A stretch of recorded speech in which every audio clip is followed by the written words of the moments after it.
right. Well, before I begin, I just very quickly wanted to thank all the wonderful folks at NPG for this very beautiful volume and for bringing us together this morning and tomorrow.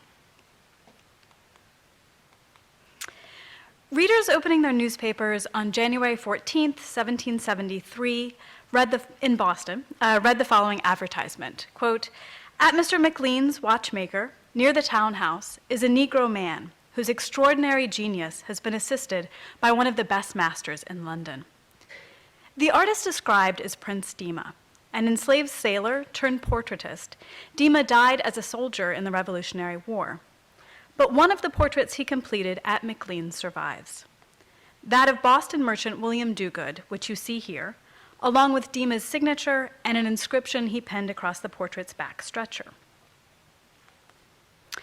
Dogood's likeness is in many ways quite predictable. Seated in a wooden chair, the merchant wears a fashionable chintz banyan or dressing gown, and he appears to be in his study with a bookcase visible behind him. Though smaller and more modest, his portrait bears comparison with a painting of the wealthy merchant Nicholas Boylston, painted 6 years earlier by the most sought-after portraitist in Boston, John Singleton Copley. Like Dogood, Boylston is shown seated in a wooden chair and wearing a banyan, his a shimmering blue-green silk damask. What is unusual about Dogood's portrait is not the work itself, but the remarkable story of the enslaved African-American artist who painted it, a story recently unearthed by Paula Bagger and Amelia Peck, and just now beginning to be recovered. Demah's career began when he was purchased in his 20s by another Massachusetts merchant and his wife, Henry and Christian Barnes. We know Demah produced several portraits. Christian recorded that he took, quote, 5 pictures from life, 3 of them as good likenesses as ever Mr. Copley took. Yet Demah's depictions of his enslavers are the only other 2 paintings by him known to survive. Certainly Christian's, and perhaps Henry's as well, were copies after Copley portraits now lost. Demah's rendering of Dogood is therefore the only extant portrait by the artist known to have been made from a face-to-face sitting. And as such, this painting provides a rare opportunity to consider the complicated range of attitudes and expectations that shaped the meeting of an enslaved African-American portraitist and a white sitter in early America. As art historian Angela Rosenthal argued, a portrait is not simply the result of an artist applying paint to canvas, but is rather the product of a social encounter, a public meeting between a sitter and an artist.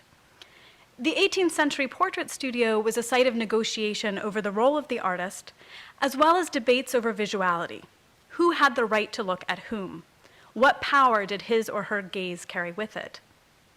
In cases where the artist deviated from the normative model of a white male portrait painter, sittings mobilized anxiety about race and gender. Demah's portrait of Dogood leads us to ask how the African-American artist and his enslavers promoted him so as to make his racial transgression as a portraitist not only possible, but palatable for white sitters. Certainly, Prince Demah was not alone as an African-American involved in portrait production in the early Republic. In the 19th century, several free blacks offered their services as portraitists, most famously Joshua Johnson in Baltimore. But earlier in colonial America, other enslaved men had worked for artists as messengers, couriers of finished portraits, and even studio assistants. Demah, however, was not owned by an artist, but a merchant. After learning about Demah's talent from his mother Daphne, who was also their slave, Henry Barnes and his wife purchased Demah. Once he mastered the art of pastel portraiture, the Barneses were confident enough in Demah's ability to make a significant financial investment and send him to London to train with the artist Robert Edge Pine.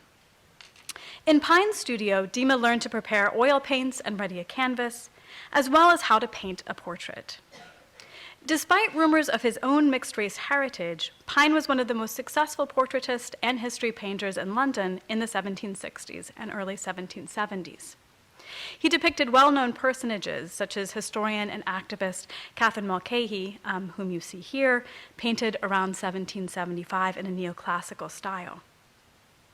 It was likely from watching Pine paint portraits like Mulcahy's that Demah formed his ideas of how a professional artist should interact with sitters when painting portraits from life. Christian Barnes wanted Demah not only to receive training, but to be a practicing artist in his own right. Predicting he will, quote, do honor to the profession, Christian gushed in letters about her, quote, Black Limner, whom she nicknamed Hogarth, claiming, quote, he could copy a picture as well as anybody in this country. But Christian's plans ran counter to most 18th century artists' desire to restrict and to uplift their profession. British painters' quest to distinguish their craft from artisanal trades weighed heavily on early American artists' minds as they sought to establish the profession in what many deemed a locale inhospitable to the arts. London's theorists preached that artists should not be tradesmen, but rather gentlemen, who were valued for their intellectual accomplishments and polite behaviors. Boston's resident portrait painter John Singleton Copley strongly registered this desire. And around 1767, Copley famously lamented, quote, the people generally regard painting no more than any other useful trade, like that of a carpenter, tailor, or shoemaker, not as one of the most noble arts in the world. Copley tried hard to offset this view by presenting himself as a gentleman, visible in his pastel self-portrait, where he appears as a wealthy merchant who wears a banyan that rivals Boylston's. Copley's desire to promote the exclusivity of his profession might explain his marked disinterest in Prince Demah. The Barneses were forced to take Demah all the way to London because, as Christian noted, quote, people in general think Mr. Copley will not be willing to give him any instruction. And you know there is nobody else in Boston that does anything in the business. The renowned artist who had more patrons than he could satisfy simply might not have had time to devote to training an uneducated student. Perhaps, too, Copley's interest in shoring up the status of his craft led him to deem Demah's career an unwelcome racial incursion. To the slaveholding Copley, Demah undermined and potentially subverted the fledgling profession of painter. Far from distancing himself from artisans, Demah set up his studio in a watchmaker's shop. He advertised in a newspaper like a merchant or artisan, rather than relying on letters of introduction or word of mouth to spread his reputation, as Copley did. Furthermore, the Barnes' advertisement alerted customers that he, quote, takes faces at the lowest rates, equating his painting of portraits to inexpensive craft production. Perhaps Copley perceived the danger Demah posed as all the more threatening because the slave had trained in part by copying Copley's portraits, and in the process mastered Copley's basic bust or waist-length portrait formula, visible in Demah's depictions of the Barneses. Demah could not rival Copley's technical prowess, no matter what Christian Barnes claimed, but he offered Copley-style depictions and copies after Copley paintings at a lower rate. Demah thereby destabilized both the artist's claims to gentlemanly status and the exclusiveness of the fantasies that Copley offered his patrons. Yet as much as Demah's advertisement might have infuriated Copley, the artist surely knew Demah could never pose a real threat, for the simple fact that he was enslaved. One of the Barnes' friends summarized most early Americans' attitude, quote, who in Boston would prefer a Negro to Copley? Her query indicates the significant barrier that Prince Demah faced. On the one hand, Demah's public act of portrait painting enabled him to showcase his hard-won skills garnered from a master in London. On the other hand, the color of his skin and the public nature of his painting recalled the other venues in early America where African bodies were put on view as objects for sale or as natural history specimens. Though Christian Barnes supported Demah's pursuit of art, in her letters she referred to his career as a money-making venture, declaring her intention to, quote, exhibit him to the public and to reap some advantages from his performances. When seen in this way, Demah's creation of likenesses in an artisan's shop can be equated to public performances of curiosities or so-called freaks that took place in similar shops and taverns across the Atlantic world. These performers included several African Americans with conditions that affected skin pigment, such as the young girl depicted here, or the enslaved albino girl shown in Charleston, South Carolina in 1743 at the cost of 5 shillings a person. She was advertised as being, quote, as white as any European, with hair frilled like the wool of a white lamb.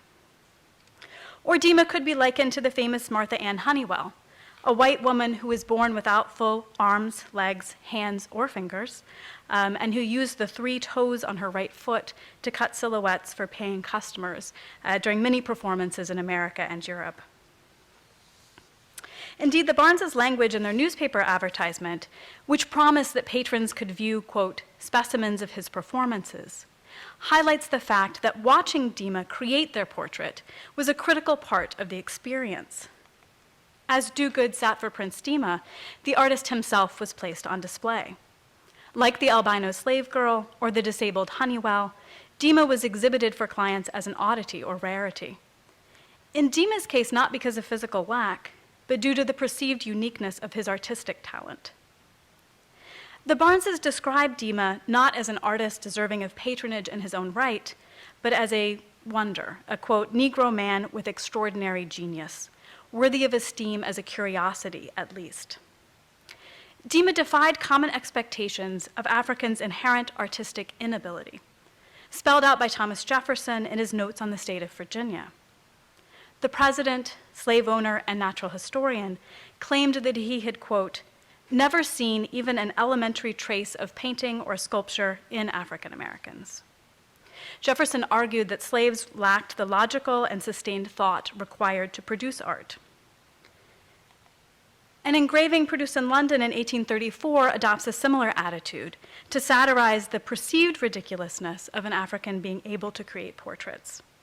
So in the print, we see a black painter seated before an easel at work on a likeness.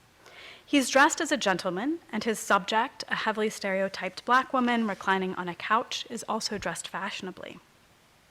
The lavishness of the black figure's costumes is deliberately discordant with the awkward disposition of their bodies. And this, along with the dialect-ridden dialogue, alerts us to the artist's intention to lampoon. African Americans sitting for and painting portraits is not part of the normal order of things, the print assures us. Here, black skin marks the antithesis of beauty and of artistic production. For white Americans, the largest problem with an African American portrait painter was the gaze, the power to look directly and for as long as the artist wished at a white person's face. In early America, whites reserved the right to wield the gaze for themselves, unleashing their power of discernment at auctions, where they appraised a slave's body to determine his or her market value, while they simultaneously worked to restrict slaves' vision. An enslaved man like Demah learned early and well to keep his eyes downcast in the presence of whites. But a portraitist had to master the art of looking with great precision at a white sitter's face. If he followed the guidelines outlined in period painting manuals, Prince Demah spent approximately 10 hours staring at do-good's face, attentive to every shadow, twitch of the eye, and patch of redness. He lavished equal attention on the gentleman's clothes and accessories, and thanks to the survival of do-good's brooch, we can see in the painting that Demah exactingly reproduced the silver and garnet piece of jewelry. For the short period of time when he painted do-good, Demah was able to return the gaze, disrupting the social order by looking directly at and even commanding a white body. He posed the sitter as he desired, asked him to turn slightly, or announced when the sitting was over for the day. That the enslaved man enjoyed this unaccustomed agency is not difficult to imagine. The Barneses' letters indicate the level of supervision that Demah endured. While in London, Henry Barnes wrote to his wife's friend, betraying fear that Demah might, quote, attempt his freedom. He admitted, quote, I do not let him converse with any of his own color here. His life and situation are so precarious, if he should even attempt his freedom, it would give me such a disgust to him, I should not overlook it. Barnes realized that his financial investment in Demah would be all for naught if the painter decided to slip away among London's free blacks. As Barnes's words suggest, if portrait painting offered Demah an opportunity to exert his own critical gaze, he nevertheless faced constraints that white portraitists did not. Demah could not negotiate his own fees, recruit for patrons among his social peers, decline prospective patrons, or even likely keep the money paid for his services. Painting did not provide him a path to freedom, since the Barneses appear to have kept the fees paid by Demah's patrons, just as many slaveholders accepted the wages paid to the slaves they rented out to other masters. Demah might have been allowed to keep some percentage of those wages for himself, as did some skilled rented slaves like cabinet makers and silversmiths, but he also might not have received anything. Since the Barneses were looking for a way to recoup the money they outlaid for Demah's training, it seems unlikely that they parted with any of the funds he earned. Moreover, Demah faced the constant threat of sale. The Barneses purchased him because of his talent, and if they found him lacking, they could easily sell him away from his mother. Prince Demah's vulnerability and the limitations on his ability to be an autonomous portrait painter come across most clearly in his interactions with Elizabeth Smith. As a favor to Christian, Smith agreed to let Demah copy her picture, likely her surviving portrait by Copley.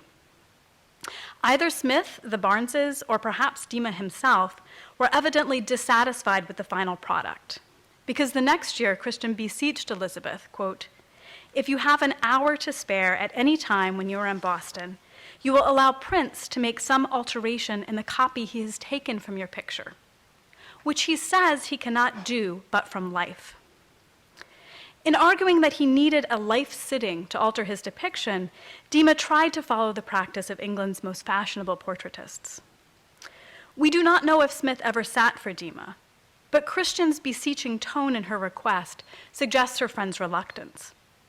The reason might have been Smith's distrust of Demah. She had previously been offended by his lack of decorum after he supposedly slept the night at her house while walking from Boston to Marlborough, which is where the Barnes family lived, and he neglected to make himself known to Smith or to offer her his thanks. Elizabeth Smith knew Demah and refused to sit before him. It is more unlikely still that an elite woman who did not know the enslaved man would have voluntarily had her portrait painted by him. Portrait painting could be seen in the 18th century as a highly sexualized event, one in which the male artist dwelt upon the female sitter's charms and occasionally found himself besotted. Given racist notions that African American men were unable to restrain their sexual desire, Thomas Jefferson noted, quote, "They are more ardent after their female," white sitters anticipated that black portrait painters would have even less control. Due to the semi-erotic nature of the portraits that gained popularity for elite women in the 1760s and 70s in Boston, female sitters had all the more reason to steer clear of a black artist. Copley's portrait of Margaret Gage provides a prime example of this type. The sensuality that Copley conjured through Gage's Eastern-inspired dress, including a turban and beaded sash, titillated viewers, just playfully enough to render her appealing, but not impolite. Fears of racial mixing meant it was quite simply unacceptable in early America for Prince Demah to paint a portrait of a white female sitter from life with such sexual undertones. Demah might insist upon his need to paint a female sitter from life, but Boston's elite women did not want to put themselves in this position. Thus, it seems fitting that the one portrait from a paying sitter that survives is that of a man. Duguid's portrait testifies to Prince Demah's rare achievement in becoming an African-American portrait painter in colonial America. But it also highlights the limitations that circumscribe Demah's artistic pursuits. It reminds us that at its inception, American art was a racialized enterprise in which Anglo-American male artists benefited from the labor of those they enslaved and positioned members of other races as suspect. That bias continues to shape our historical knowledge today. As the last excellent paper demonstrated, we know much about John Singleton Copley. His works have been revered and carefully cataloged. We are just beginning to learn about Prince Demah. There are at least 2 more paintings by Demah out there, as well as several pastel portraits, including a self-portrait. So my proposal is that we dedicate ourselves now to finding them. Thank you so much.